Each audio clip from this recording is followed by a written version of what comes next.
So let's get started with the first introduction. We've got Dr. Brett Tipple. So Dr. Tipple is the chief scientist of FloraTrace. Brett is a substantive expert on geographic origin tracing and authentication methods. During his career, he has supported law enforcement in solving cold cases, helped identify and repatriate U.S. service members' remains, and combated food and beverage fraud in the private sector. Dr. Tipple?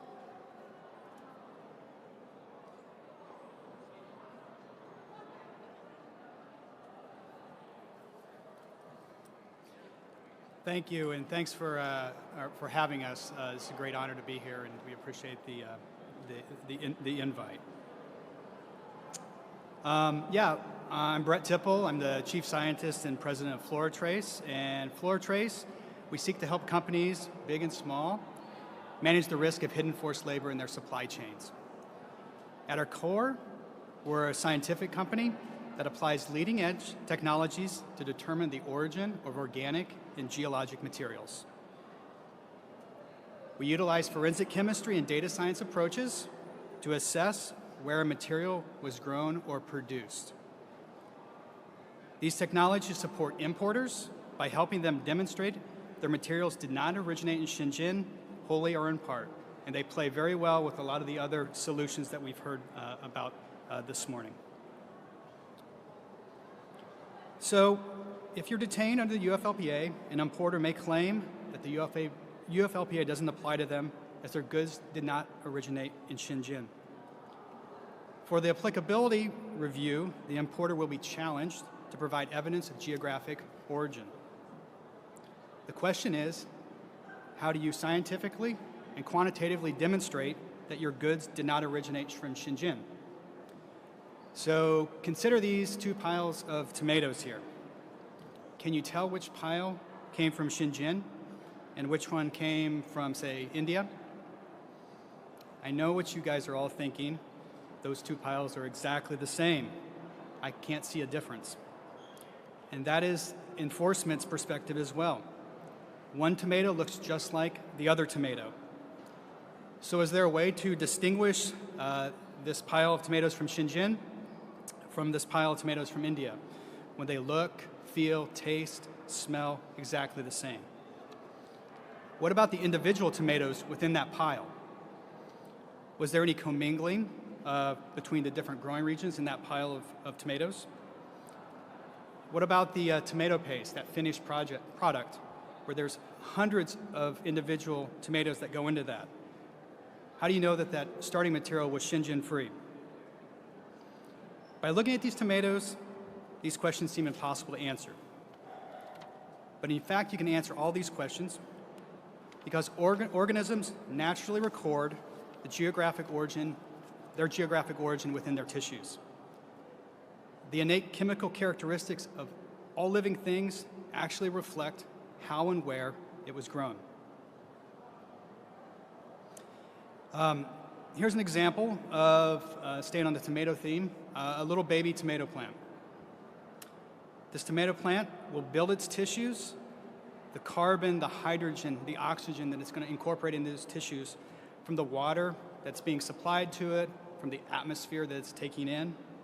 It will incorporate the elements and other isotopes from the soil and the fertilizer that it's being fed.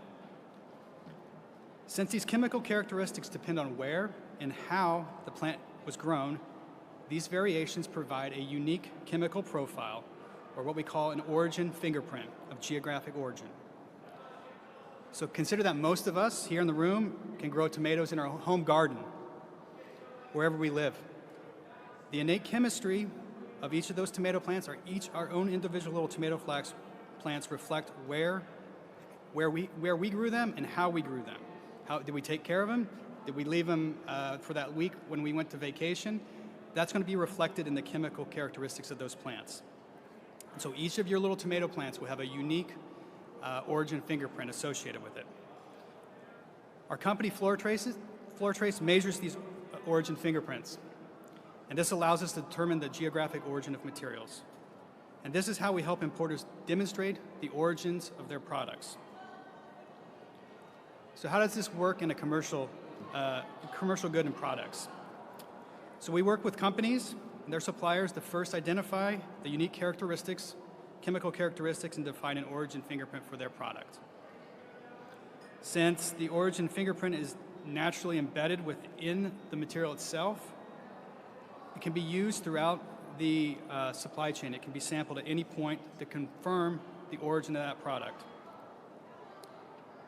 With a well-designed origin testing program, it can be demonstrated that a product was not mined or produced in Shenzhen using this technology. The importer can include this sort of information to support their claims of a UFLPA applicability review. So in practice, we help importers better understand their supply chains and enhance their sustainable sourcing practices. The steps in this process first include an understanding of the type of product and how it's grown and where it's grown and the type of environment it's grown in. Next, we'll go about collecting authentic materials. We'll analyze them to determine a baseline, a chemical baseline. The type of data we'll collect is isotopic values, elemental abundances, the relationships between these pieces of data, as well as a lot of other metadata associated with the growing region and other parameters. During this period of time, we'll also identify and collect other authentic materials from outside this very specific region.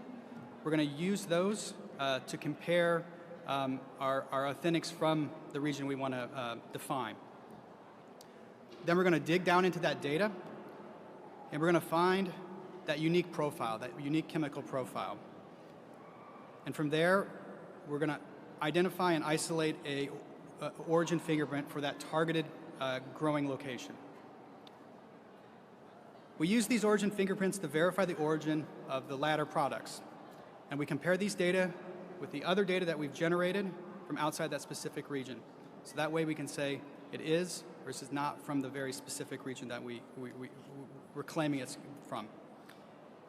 We use a wide variety of statistical methods to quantitatively demonstrate that the targeted good originated from the specific growing area and not Shenzhen. Here's an example of the type of clients we might work with. Here's a medium-sized consumer good company importing onion products from India into the United States. They have a really great relationship with their suppliers. They regularly visit the facilities and visit the production sites as well. Their suppliers indicate that they only purchase Indian onions. While the importer trusts their supplier, they know that about 25% of the global onion supply is grown in China, with the majority of that grown in Shenzhen. This is a proactive importer. They understand that onions like this are going to be at risk of forced labor and likely to be targeted. And they understand that a lot of the Shenzhen onions are being shipped into India to be processed. We worked with them to demonstrate that the imported onion products were not produced in Shenzhen. They not only use the outputs of the origin testing program as evidence in the event of a detainment and applicability review, but they can also demonstrate to their clients that their products do not originate from Shenzhen and are free of forced labor. So our science has been pioneered in collaboration with law enforcement and the intelligence community. My background's in forensic science. This came out of a lot of high-level research and development projects with the federal government. Our background is in using this technology in a lot of legal contexts. We're very rigorous, and our data is reproducible. Some of the things that we've worked on, sourcing anthrax spores back in 2001 here in DC, counterfeit currency, as well as understand the origins of narcotics and other illicit drugs, identifying and linking where explosives are made.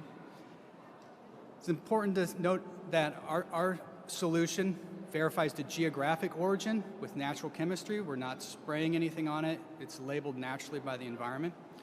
We're testing the actual product itself. and it cannot be replicated. These origin fingerprints cannot be replicated.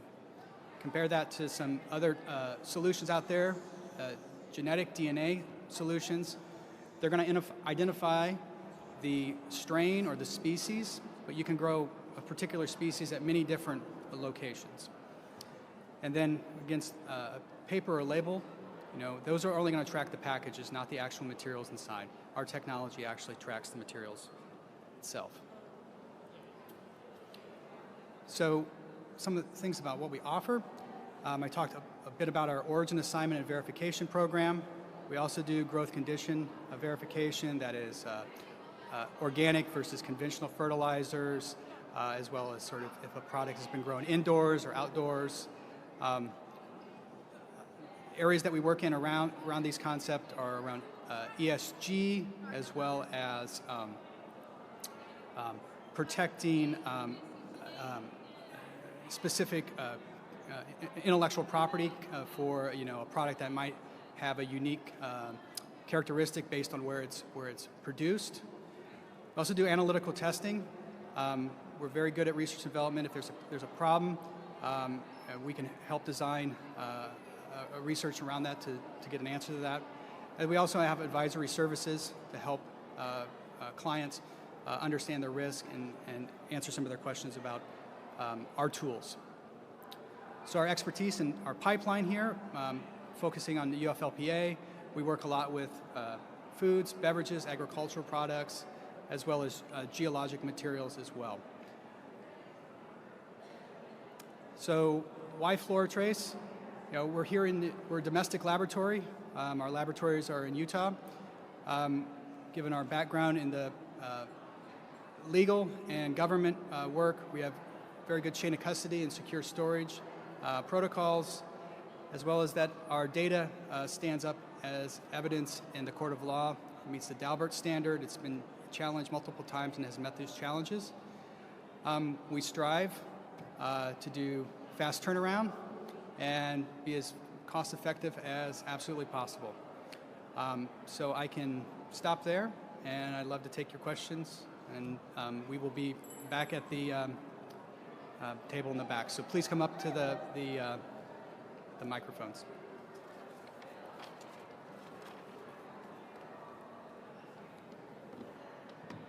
Hi, Cindy DeLeon with DeLeon Trade. Thank you for your presentation. Can you go into a little bit more detail into the chain of custody piece, especially in the context of a CBP detention notice? Yeah, so we have protocols in place for chain of custody. We have all the signature forms and things like that, so we would provide those sorts of documentations, envelopes and things like that that would have to be sealed, provide those in the event of a detention. That's something that would be working on for that actual application, so that would be something.